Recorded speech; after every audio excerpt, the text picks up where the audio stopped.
디모데전서는 사도 바울이 믿음의 아들 디모데에게 전하는 편지입니다. 그런데 본문을 보게 되면 바울은 자기 자신을 가리켜서 죄인 중에 괴수라고 칭하고 있습니다. 여기서 괴수는 괴물 중에 우두머리를 뜻합니다. 그렇다면 바울은 왜 자신을 가리켜서 죄인 중에 괴수라고 표현했던 것일까요? 그것은 주님을 만나기 전에 자신이 행했던 그 과거의 일 때문에 그렇습니다. 예수님을 만나기 전에 바울은 예수님과 그리스도인들을 박해하고 비방하고 폭행했던 그러한 사람이 바로 바울이었습니다. 하지만 그럼에도 불구하고 바울은 자신의 지난날의 그 악한 모습에 대해서 자신의 믿음의 아들인 디모데에게 드러내는 것을 전혀 거리낌 없어 하고 있는 것을 볼 수 있습니다. 그러나 사도의 직분을 감당하는 바울에게 있어서 그의 과거는 어쩌면 크나큰 흠이 될 수도 있고 결격 사유가 될 수도 있습니다. 더군다나 바울의 출신이 바리새인이었던 것을 우리가 생각해 본다면 바울이 이처럼 자신의 허물을 드러내놓고 고백한다는 것은 매우 의아한 일이기도 합니다. 왜냐하면 바리새인은 도덕적으로나 율법적으로 완벽을 추구하면서 사는 사람들이었기 때문입니다. 그래서 이전에 바울의 삶에서 중요했던 삶의 가치는 완벽을 추구하면서 흠없는 삶, 바로 그것이 바울의 인생에서의 최고의 가치였습니다. 하지만 그랬던 바울이 자신의 믿음의 아들인 디모데에게 자신의 부족함과 죄악을 여과 없이 말하고 있다는 것입니다. 죄인 중에 괴수라는 아주 극한의 표현까지 사용한 것이 전혀 주저함이 없습니다. 바울이 이처럼 당당하게 자신의 허물을 드러낼 수 있었던 이유가 무엇일까요? 왜냐하면 바울이 그동안 자신의 인생에서 추구해왔던 그 가치관의 기준이 예수 그리스도로 말미암아 완전히 달라졌기 때문입니다. 이전에 바울은 율법을 철저하게 지키고자 했던 율법의 사람이었습니다. 하지만 그가 다메섹에서 예수님을 만난 이후에는 오직 주님의 은혜로 살아가는 복음의 사람으로 완전히 변화되었습니다. 그래서 바울은 로마서 3장 24절에서 이와 같이 고백할 수밖에 없었던 것입니다. 그리스도 예수 안에 있는 속량으로 말미암아 하나님의 은혜로 값없이 의롭다 하심을 얻은 자 되었느니라. 바울은 깨달았습니다. 사람이 의롭게 되는 것은 율법을 철저하게 지키는 인간의 노력이 아니라 완전하신 하나님의 은혜의 선물인 예수 그리스도를 믿음으로 말미암아 되는 것이다.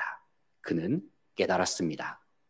그리고 복음을 받아들이게 된 바울은 복음을 위하여 살고 복음으로 말미암아 살아가는 복음의 사람으로 변화되었다는 것입니다. 사랑하는 성도 여러분, 우리가 복음으로 살아간다는 것, 복음으로 말미암아 살아간다는 것은 무엇을 의미하는 것일까요? 그것은 한마디로 말해서 나는 죽고 예수님으로 말미암아 사는 삶을 의미하는 것입니다. 이것은 나 자신의 공로와 노력을 추구하면서 사는 것이 아닙니다. 이것은 주님께서 나에게 주신 전적인 은혜로 말미암아 하나님의 영광을 위하여 살아가는 것이 나는 죽고 예수님을 위한 삶이요 진정 복음으로 말미암는 삶이라고 할 수 있습니다. 왜 바울이 자신을 가리켜서 죄인 중에 괴수라고 말할 수 있는 것입니까? 왜냐하면 더 이상 자신의 옛 과거가 자기 자신을 규정하지 못하기 때문입니다. 바울은 자기 자신이 예수 그리스도로 말미암아 완전한 새 사람이 되었음을 굳게 붙들었습니다. 바울은 고린도후서 5장 17절 말씀에서 그런즉 누구든지 그리스도 안에 있으면 새로운 피조물이라. 이전 것은 지나갔으니 보라 새 것이 되었도다 말씀합니다. 사랑하는 성도 여러분, 바울은 고백합니다. 그 어떤 사람이든지 예수 그리스도를 영접하여 주님 안에 거하기만 하면 완전한 새로운 피조물로 거듭날 것이라고 말씀하고 있습니다. 바로 저와 여러분은 하나님 아버지의 한량없는 은혜로 말미암아 새로운 존재로 변화된 줄로 믿습니다. 바울은 이 사실을 깊이 생각했을 때에 너무나도 하나님께 감사했고 감격스러웠습니다. 그래서 바울은 오늘 본문 14절 말씀에서 이렇게 고백하는 것이죠.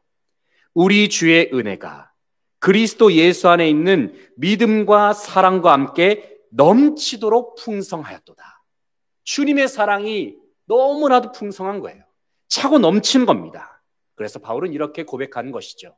이 모든 것이 주님의 은혜입니다. 하나님이 나를 이처럼 사랑하셨기 때문에 나는 예수님을 알게 되었습니다.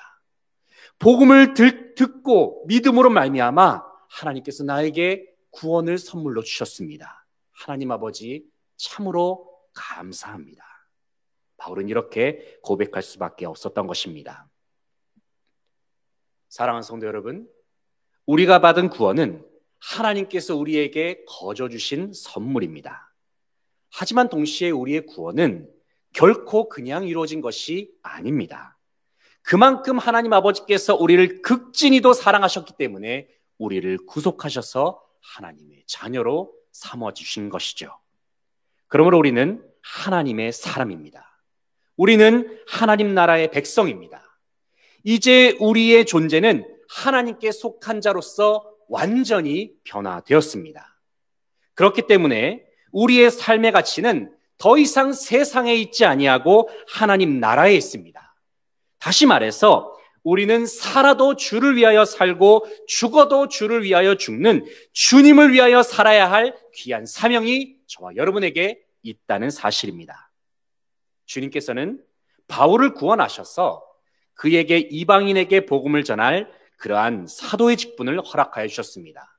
그런데 동시에 하나님께서는 이 시대를 살아가는 저와 여러분에게도 주님을 위하여 살아가라고 하시는 그러한 사명을 우리 가운데 허락하셨다는 사실입니다. 특별히 본문 16절 말씀을 보게 되면은 바울은 주님께서 자신을 구원하신 이유에 대해서 믿는 자들에게 본이 되게 하시기 위해서임을 밝히고 있습니다. 그렇다고 한다면 우리는 바울에게 주어진 사명과 그의 발자취를 잘 추적하면서 바울을 본받는 그러한 사명의 사람들이 되어야 할 것입니다. 이 시간 하나님의 말씀을 통해서 우리가 감당해야 할 사명은 무엇인지 이 시간에 함께 생각해 보겠습니다. 첫째는 믿음의 형제들에게 본이 되는 사명을 감당해야 합니다. 16절 말씀을 다 함께 읽어보겠습니다. 16절입니다. 시작. 그러나 내가 긍휼을 입은 까닭은 예수 그리스도께서 내게 먼저 일체 오래 참으심을 보이사 후에 주를 믿어 영생 얻는 자들에게 본이 되게 하려 하심이라. 아멘.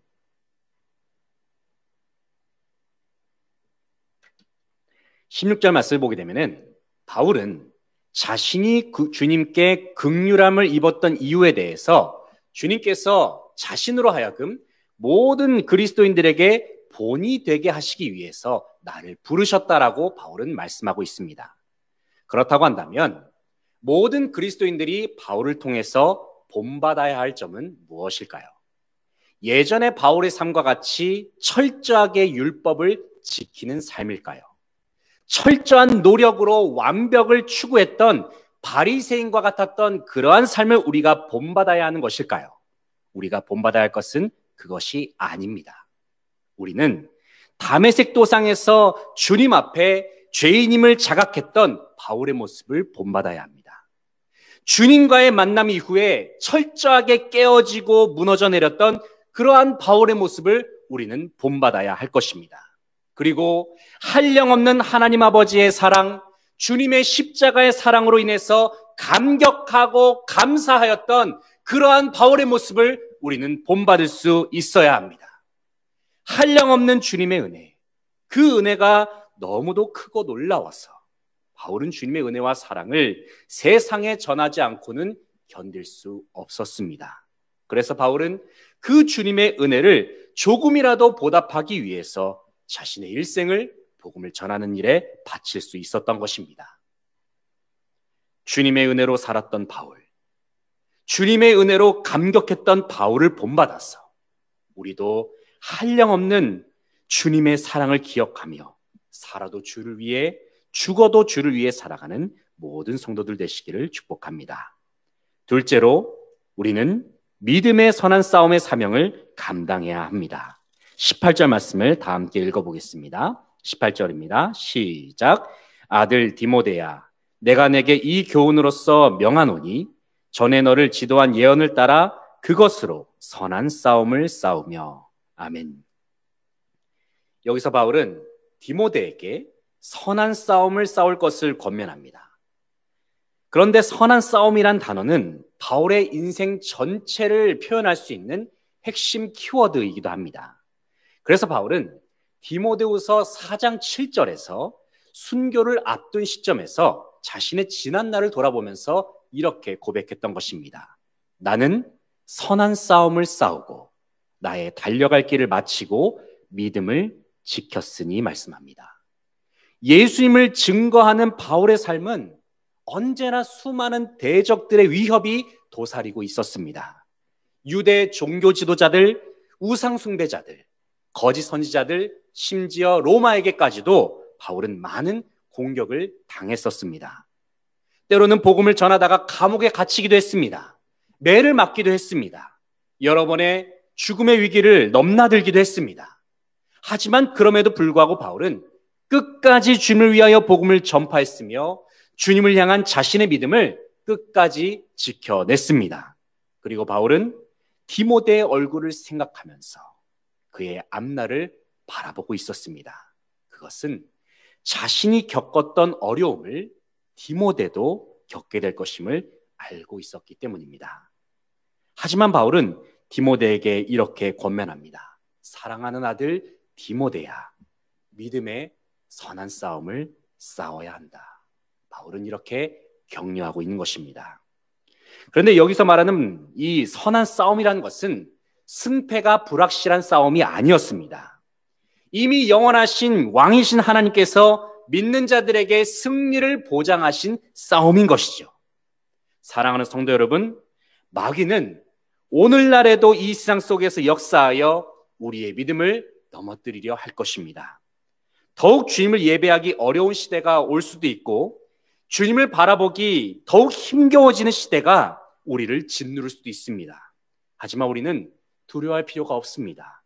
왜냐하면 이미 주님께서는 승리를 거두셨기 때문입니다. 우리를 넘어뜨리려 하는 사탄 마귀는 이미 패배하였습니다. 그러므로 사랑하는 성도 여러분, 승리하신 주님과 함께 믿음의 선한 싸움을 끝까지 잘 감당할 수 있는 저와 여러분 되시기를 간절히 바라고 소망합니다. 셋째로, 착한 양심을 지키는 사명을 감당해야 합니다. 19절 말씀 함께 읽어보겠습니다. 19절입니다. 시작. 믿음과 착한 양심을 가지라. 어떤 이들은 이 양심을 버렸고 그 믿음에 관하여는 파선하였느니라. 아멘. 19절을 보게 되면 바울은 디모데에게 착한 양심을 가질 것을 주문합니다. 일반적으로 양심이라고 하면은 도덕적으로나 윤리적으로 남들이 보든 안 보든 진실되고 정직하게 행한 것을 의미합니다. 그러나 바울이 말하고 있는 착한 양심이라는 것은 하나님 앞에서의 양심을 말하는 것입니다. 이것은 곧 우리의 몸과 마음과 영혼이 언제나 하나님 앞에서 진실함을 유지하고 있어야 한다는 것을 의미하는 것이기도 합니다. 그런데 바울이 말하는 착한 양심이라는 것은 그저 하나님 앞에서 절대로 죄를 짓지 말고 완전 무결하게 살아야 한다는 것을 의미하는 것이 아닙니다. 하나님 앞에서 품는 착한 양심은 언제나 하나님 앞에서 자신의 마음을 솔직하게 돌아보는 것입니다. 자신의 연약함과 부족함을 하나님 앞에서 인정하면서 정직하게 주님께로 나아가는 것입니다. 그래서 우리 자신이 주님의 은혜 없이 살 수 없는 존재임을 늘 기억하면서 날마다 주님 안에 거하면서 사는 것이 바로 착한 양심을 품는 삶이라고 할 수 있습니다. 사랑하는 성도 여러분, 우리는 하나님의 은혜가 아니고서는 단 한순간도 온전히 살 수 없습니다. 날마다 주님을 의지하고 주님과 연합하는 그러한 착한 양심을 품을 수 있길 바랍니다. 그래서 믿음의 선한 싸움을 끝까지 지켜나가는 저와 여러분 되시기를 간절히 소망합니다. 사랑하는 성도 여러분, 하나님께서는 죄인이었던 우리를 구원하셔서 영광스러운 하나님의 자녀로 삼아 주셨습니다.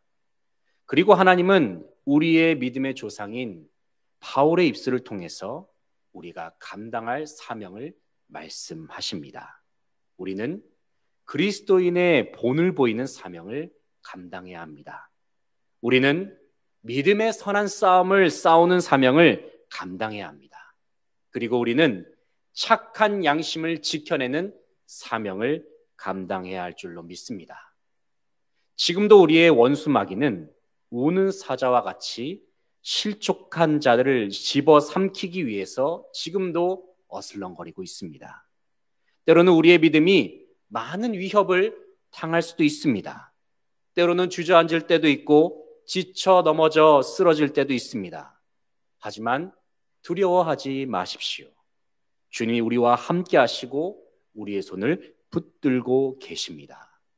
그리고 믿음의 선한 싸움을 싸워낼 수 있도록 넘치는 은혜와 능력을 부어주십니다. 더욱 주님을 의지하시기 바랍니다. 더욱 주님의 얼굴을 바라보시기 바랍니다. 그리고 주님께서 내미신 그 손을 붙잡으시기 바랍니다.